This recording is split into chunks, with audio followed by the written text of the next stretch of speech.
warahmatullahi wabarakatuh. Perkenalkan, nama saya Aulia Saputri dengan NIM SF 23060014.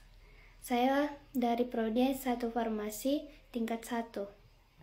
Baik, pada video kali ini saya akan menjelaskan tentang materi Simplicia, di mana terdiri dari 4 subbab. Yang pertama definisi, yang kedua tata nama Simplicia, yang ketiga sumber Simplicia, yang keempat pengolahan Simplicia. Baik, masuk pada definisi atau pengertian Simplicia. Simplicia merupakan bentuk jamak dari kata simplex yang berasal dari kata simple yang berarti satu atau sederhana. Istilah Simplicia digunakan untuk menyebutkan bahan-bahan obat alam yang masih berada dalam wujud aslinya atau belum mengalami perubahan bentuk. Jadi dengan kata lain, Simplicia adalah bahan alami yang digunakan untuk obat dan belum mengalami proses perubahan apapun kecuali dinyatakan lain. Umumnya berupa bahan yang telah dikeringkan.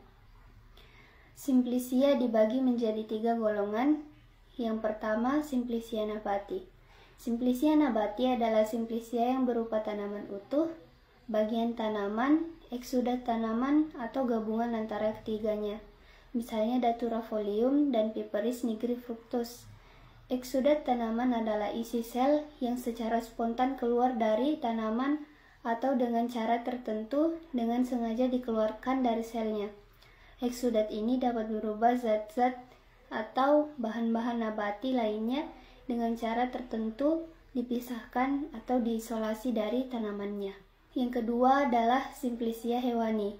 Simplicia hewani adalah Simplicia yang berupa hewan utuh atau zat-zat berguna yang dihasilkan oleh hewan dan berupa bahan kimia murni. Misalnya minyak ikan, Oleum Iechorus aceli, dan madu, Selmel depuratum. Yang ketiga adalah Simplicia pelikan atau mineral. Simplicia pelikan atau mineral adalah Simplicia berupa bahan pelikan atau mineral yang belum diolah atau telah diolah dengan cara sederhana dan belum berupa bahan kimia murni. Contoh serbuk seng dan serbuk tembaga. Baik, dilanjutkan dengan tata nama Simplicia sebagai subbab kedua pada materi Simplicia ini. Tata nama Simplicia atau pemberian nama penyebutan Simplicia didasarkan atas gabungan nama spesies diikuti dengan nama bagian tanaman. Contoh merica dengan nama spesies Piperis albi, maka nama Simplicianya disebut sebagai Piperis albifructus. Fructus menunjukkan nama bagian tanaman yang artinya buah. Contoh penamaan Simplicia. Calami rhizome menunjukkan penyebutan nama berdasarkan pada nama belakang dari spesies atau Acorus calamus yang diikuti dengan nama bagian tanaman rhizome atau rimpang. Brugmansia folia, nama genus dari Brugmansia candida diikuti folia atau daun. Oleum aricidis, minyak kacang, Arabix hypogia tanpa nama bagian tanaman.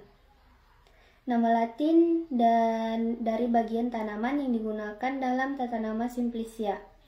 Nama Latin radix, bagian tanaman akar, rhizome, rimpang, bulbus umbilapis, tubera, bagian tanaman ubi, nama Latin flos, bagian tanaman bunga, nama Latin fructus, bagian tanaman buah, nama Latin semen, bagian tanaman biji, nama Latin lignum, bagian tanaman kayu, nama Latin cortex, bagian tanaman kulit kayu, nama Latin caulis, bagian tanaman batang, nama Latin folia, bagian tanaman daun, nama Latin herba, bagian tanaman seluruhnya, nama Latin nama Latin amylum, bagian tanaman pati, nama Latin talus, bagian dari tanaman rendah.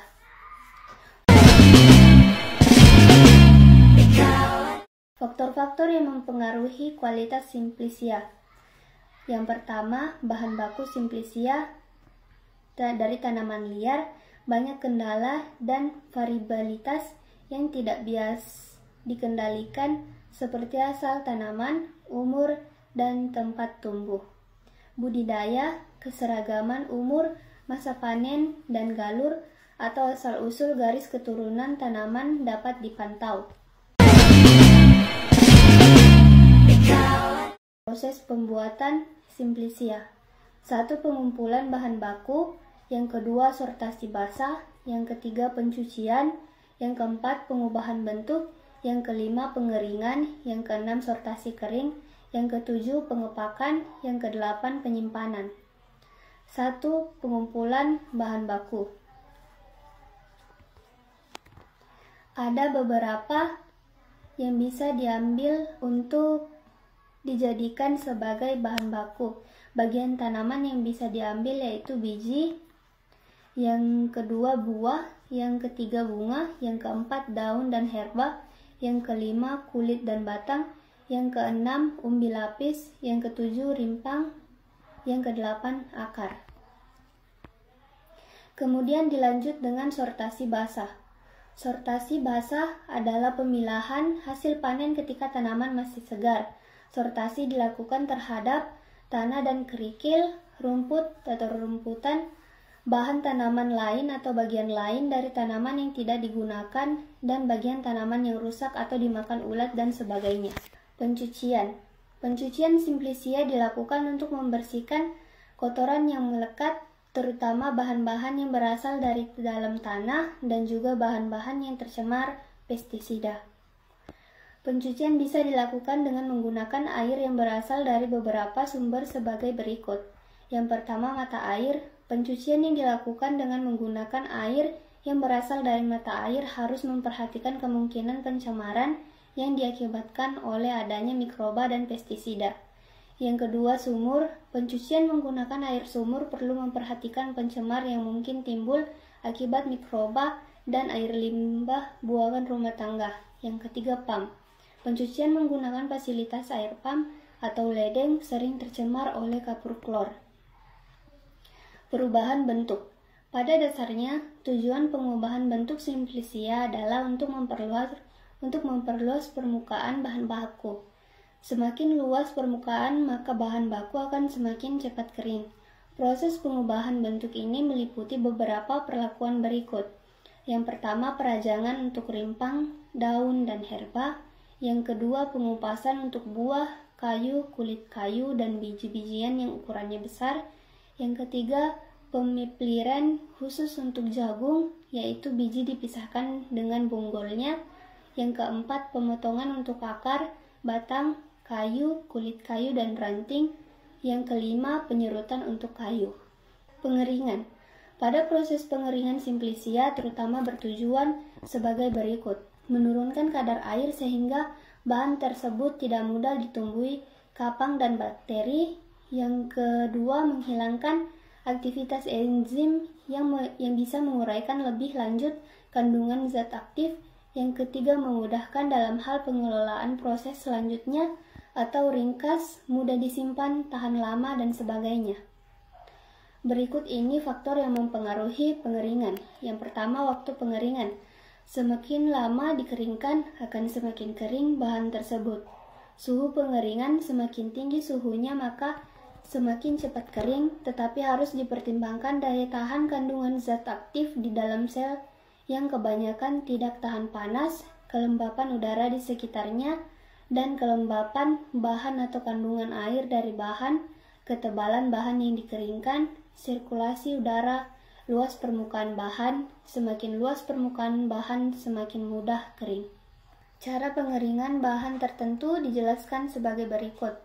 Untuk tanaman rendah, misalnya lumut, jamur, talus, agar-agar, dan rerumputan laut, dikeringkan dengan cara dijemur di bawah sinar matahari. Setelah kering, disimpan dalam kantung kedap udara. Untuk bahan berupa akar, pengeringan dilakukan dengan cara dirajang atau dipotong-potong pendek, kemudian dijemur langsung di bawah sinar matahari. Oleh karena akar termasuk bahan keras, maka sebaiknya dijemur di bawah matahari langsung atau tanpa pelindung. Untuk bahan berupa buah seperti jeruk, bisa dibelah terlebih dahulu, baru dijemur. Dapat pula buah diperam, misalnya asam, baru dijemur. Sementara untuk buah pala atau Mystrica fragrans, untuk bahan berupa bunga hanya anginkan di tempat yang teduh, atau jika menggunakan oven maka suhu diatur rendah 25-35 derajat Celcius. Untuk bahan berupa kulit batang umumnya dibelah terlebih dahulu, diserut atau dipecah, kemudian langsung dijemur di bawah sinar matahari langsung. Untuk bahan berupa rimpang harus dirajang terlebih dahulu untuk memperluas permukaan, kemudian dijemur di bawah matahari tidak langsung atau ditutup kain hitam. Tujuannya untuk menghindari penguapan yang terlalu cepat yang dapat berakibat menurunkan mutu minyak atsiri dalam bahan. Penjemuran tidak langsung dengan pancaran gelombang ultraviolet. Bahan-bahan eksudat seperti getah, opium, dan sebagainya, daging daun lidah buaya, dan biji jarak Ricinus communis yang akan diambil minyak lemaknya tidak perlu dilakukan proses pengeringan.